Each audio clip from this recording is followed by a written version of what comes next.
ada periode ini buat temen-temen ya, Gen Z ya, periode di mana film horor itu dianggap dipandang sebelah mata. Itu kalau aku minta mereka untuk main di film aku kayak, oh sorry Bill, filmnya apa?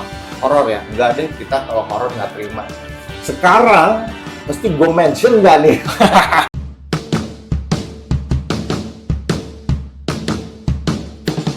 Selamat datang di Broscast. Bram Reza Rifu ngobrol santai di Podcast. Yeay!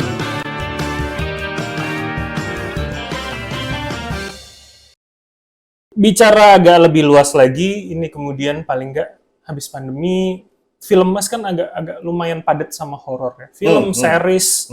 Kenapa itu karena memang trennya lagi begitu, atau seorang Billy memang punya ketertarikan soal isu supranatural? Oke. Sebenarnya aku sendiri emang suka horor ya. Aku sendiri suka horor. Itu juga kenapa aku juga bikin YouTube channelku horor. Sampai ke Jepang loh saya lihat ngomongin horornya. Betul. Konten-konten hororku ada juga jalan-jalan ke tempat angker, ke Jepang, ke Hong Kong, ke Malaysia, Singapura dan sebagainya. Tapi kenapa horor dibandingkan genre yang lain ya? Kita nggak menutup mata bahwa industri gitu kan. Apa yang laku itu yang dibuat. Tapi saya kan di film kan dari 2012 ya. Dari 2012 nih. Wait, ngomongin soal tahun nih, gara-gara ngomongin tahun. Saya itu sangat suka Suhogi, filmnya Mas Riri gitu ya. Nah, saya suatu ketika lagi pengen nonton di YouTube. Kok saya nemu ada BTS Suhogi, tulisannya sutradaranya Billy Christian. Itu bener, Mas Billy? Iya, itu benar. Saya menjadi salah satu tim di situ juga gitu. Jadi cukup jauh dong kalau ditarik ke belakang, bukan? Oh iya, kan aku bikin film kan dari kuliah SMA. Oh, SMA. Oh, dari film indie ya. Waktu itu tahun 99 udah bikin film SMA, belum lahir kan. Nah, Imam umur berapa TK? Nah, dari sana emang suka bikin film horor. Nah, balik lagi ke industrinya, ada periode di mana aku kan dari dulu bikinnya kan film horor. Ada periode ini buat temen-temen ya, Gen Z ya, periode di mana film horor itu dianggap dipandang sebelah mata. Jadi setiap kali aku mengajukan ke pemain-pemain, gue nanti lo semua yang udah ini enggak ya? Itu nggak ada yang tahu, itu kayaknya milenial yang tahu. Jadi aku manajer artis gitu dan juga artis-artis yang sekarang udah kelas A dan sebagainya, yang itu kalau aku minta mereka untuk main di film aku kayak, oh sorry Bill, filmnya apa? Horor ya? Enggak deh, kita kalau horor nggak terima. Sekarang mesti gue mention nggak nih?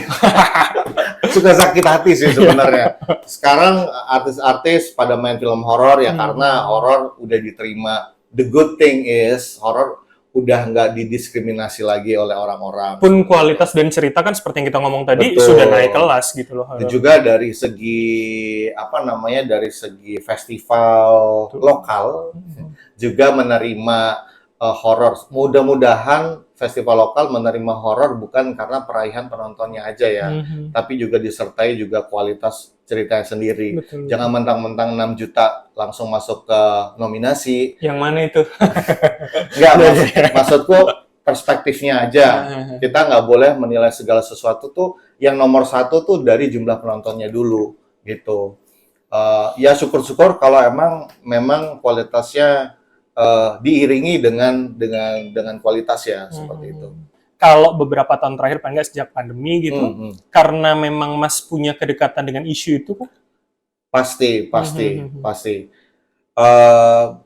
Baik, kalau dengan pandemi nggak ada kaitannya ya, nggak ada kaitannya. Tapi I wish mimpi buruk kita semua di pandemi itu saya bisa mengolahnya menjadi sesuatu ya, mungkin di masa depan. Tapi kalau mengenai kedekatan horor pasti iya, karena sampai sekarang pun aku bikin konten horor juga, bikin konten horor akhirnya terbiasa dan sekarang punya puluhan teman-teman paranormal sekarang gitu. Jadi bisa banyak konsultasi sama mereka. Kalau mau bikin ini, pasti konsultasi sama si Doi. Kalau santet gimana sih? Oh, santet tuh kayak gini, Kak Billy. Kalau begini gimana? Ini santet A, santet B, ngilangin santet gimana? Nyantet orang gimana?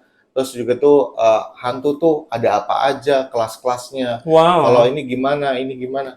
Jadi pengetahuan tentang hantu tuh, wah udah nempel banget di aku gitu. Dengan segala macam teori. Bukan hanya supranatural, tapi juga spiritual juga. Karena banyak juga teman-teman dari teman-teman spiritual juga yang ngasih insight ke aku sampai dimensi 3, dimensi 4, dimensi 5, dimensi 6, moksa, apalah semua spiritual, all the spiritual things gitu. Tapi aku melihat itu sebagai wawasan yang memperkaya aku sebagai sutradara. Tapi katanya folklore sempat konsultasi ke dukun. Oh iya, folklore sempat konsultasi ke dukun karena aku mau bikin mantra. Aku mau bikin mantra, sebuah mantra. Aku bilang ke temanku, bikinin mantra ya, tapi kosong aja gitu. Oh iya. Udah deh bikin. Terus udah diucapin. Terus aku tanya telepon lagi. Kan namanya Elmika. Ini mantra kosong kan? Sebenarnya itu mantra beneran, Bill. Hah? What? Tapi udah gue bedain dikit kok, gitu kan. Jadi nggak manjur lah ya. Jadi nggak manjur. Tapi lu bedain dikit, iya dikit aja. Ada kata-katanya yang gue ganti. Oh, oke. Gue udah take loh, take-nya berulang-ulang kali loh. Gue takut itu tetap bekerja aja mantranya. Tahu nggak itu mantra apa? Mantra membangkitkan roh jahat yang ada di sekitar lingkaran itu gitu. Ada radiusnya lah ya. Ada radiusnya. Ya hopefully ya nggak manjur aja gitu. Tapi seberjalannya waktu kan tidak terbukti kan berarti? Tidak terbukti. Iya. Tapi ini nggak sih, maksudnya Mas punya kemampuan itu nggak sih? Maksudnya salah satu indigo, Mas juga kan di Instagram Indigo Talk-nya mau dihidupin lagi. Memang punya ketertarikan itu atau juga bisa begitu secara personalnya? Saya nggak mau jawab itu, tapi yang terpenting saya berharap bahwa apa yang saya lakukan lewat program-program, lewat konten, itu bisa membantu semua orang yang memiliki kelebihan ini dan juga bisa ngebantu orang lain. Paling enggak, konten-konten yang aku bikin itu bisa ngebuka perspektif orang terhadap dunia spiritual dan supranatural, seperti itu. Kalau masalah apakah saya sadar atau tidak, itu akan menjadi that's my problem, that's my own thing. Karena saya nggak mau kesannya kalau saya bilang iya, nanti terkesan sayanya showing off. Jadi segala kemampuan yang saya miliki itu biasanya saya gunakan untuk keperluan aku saya sendiri sehari-hari gitu. Jadi saya nggak butuh validasi orang untuk mengakui. Tapi kalau ditanya iya, ya sebenarnya tujuannya untuk menghindari aja sih. Kalau dibilang iya, oke, mana coba buktiin gitu. Apa ini gimana gitu. Tapi menurut saya ini sangat membantu sekali gitu. Menambah referensi dalam menulis atau? Yes, menulis dan juga membantu saya di kehidupan ini, khususnya hubungan antara manusia gitu. Oke.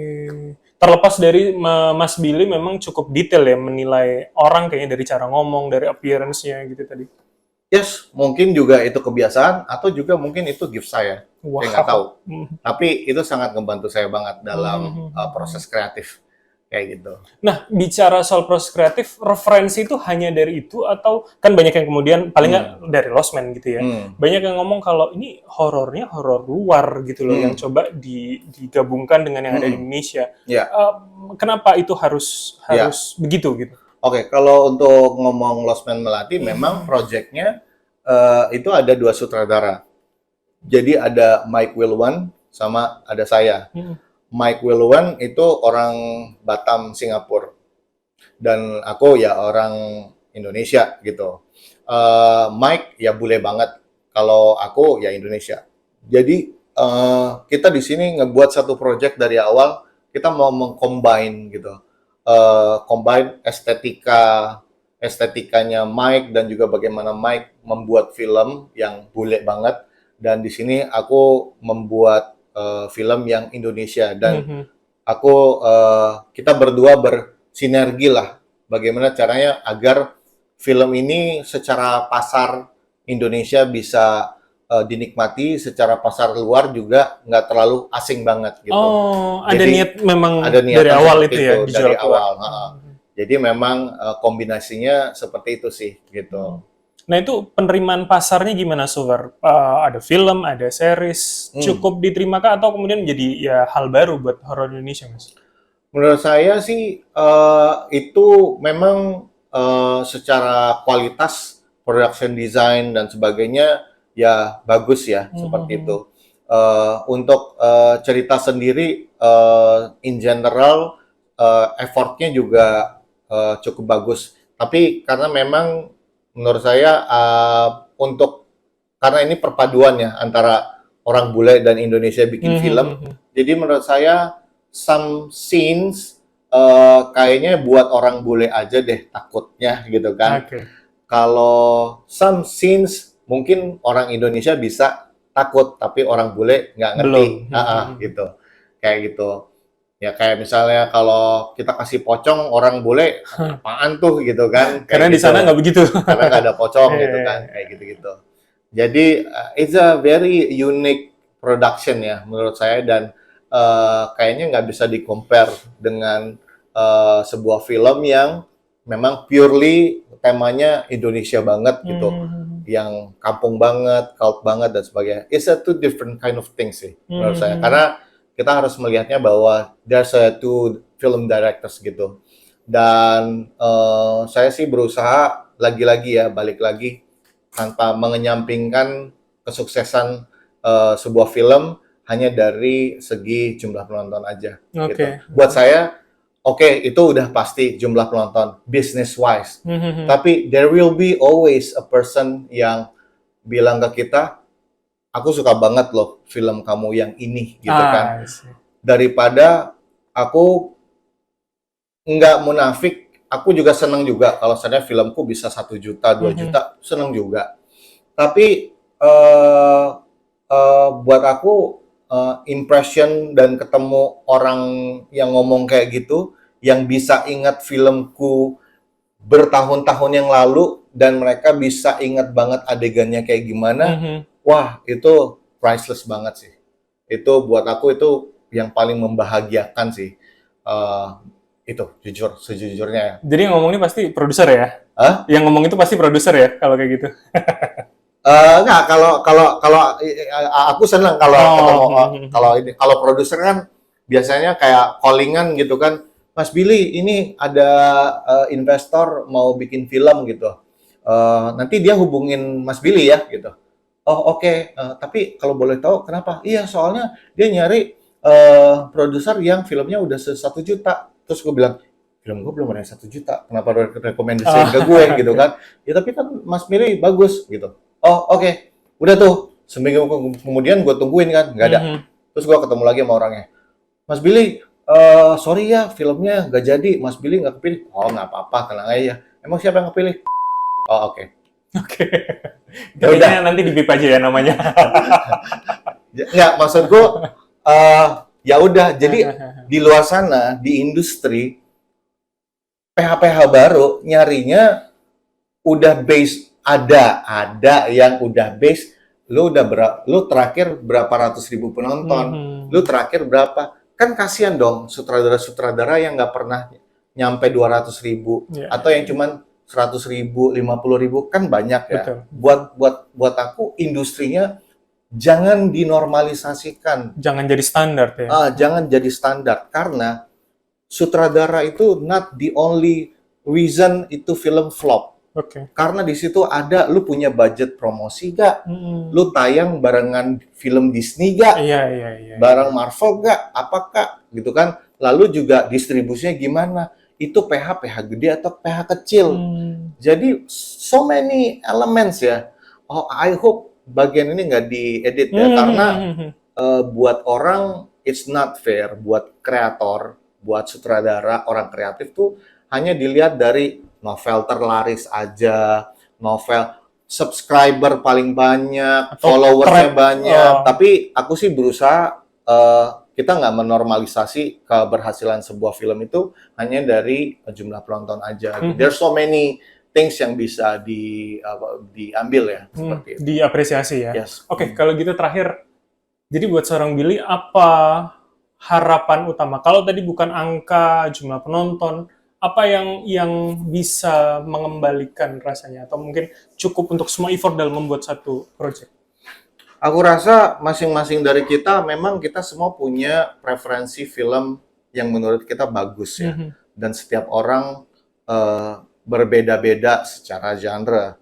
Tapi kalau a good movie is a good movie.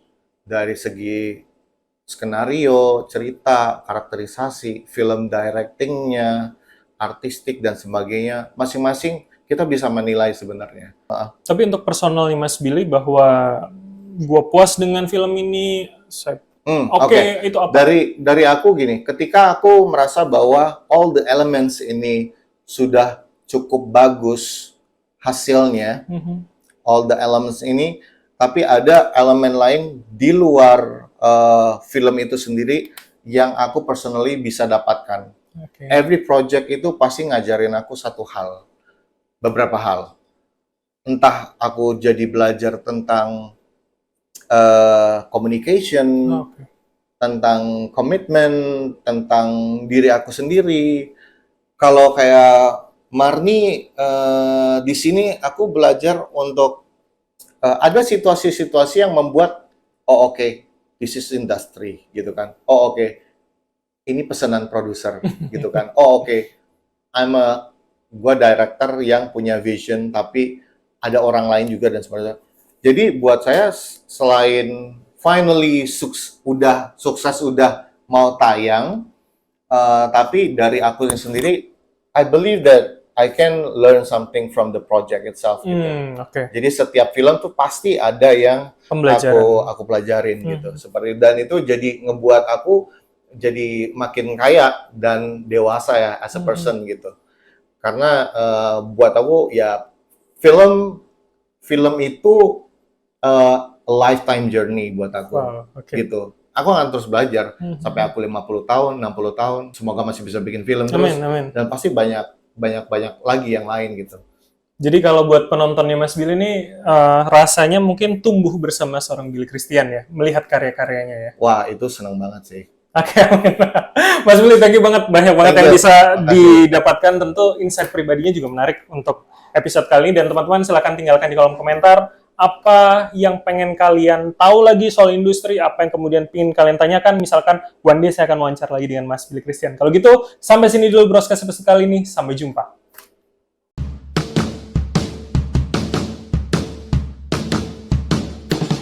Selamat datang di Broscast. Bram Reza Rifung. Ngobrol santai di Podcast. Yeay!